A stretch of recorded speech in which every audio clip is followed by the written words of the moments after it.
Εσύ που με βλέπεις τώρα, από πού να κοιτάξω? Όπου γουστάρεις, κοίτα. Από πού με βλέπεις εσύ τώρα? Είσαι αχάριστος, ελεεινός, υποκριτής, σαδιστής, μαζοχιστής. Και μαζοχιστής. Έτσι, μπράβο. Αυτό είναι πολύ βασικό που το τελευταίο.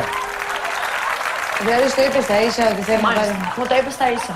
Την αρχή. Κάτι μισό λεπτό. Μου τα έχει πάρει. Βάλτε την αρχή. Γιατί γελάγαν και δεν προσέξαν. Πάμε ξανά το φίλε. Και τι σου είπε? Δηλαδή, στο είπες τα ίσα ότι θέλει να Μάλιστα. πάρει. Μου το είπες τα ίσα. Μου τα έχει πάρει κιόλας τα μέτρα.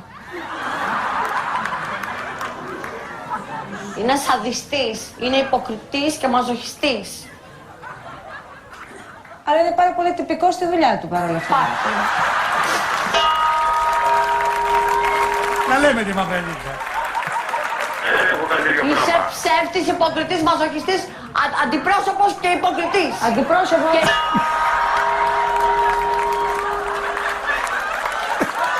Κύριε Είσαι Δημήτρη. μια λέρα.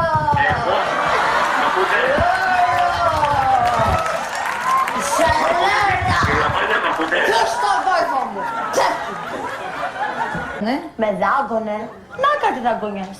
Γιατί σε δάγκωνε? Ούτε ο σκύλος δεν δαγκώνει έτσι.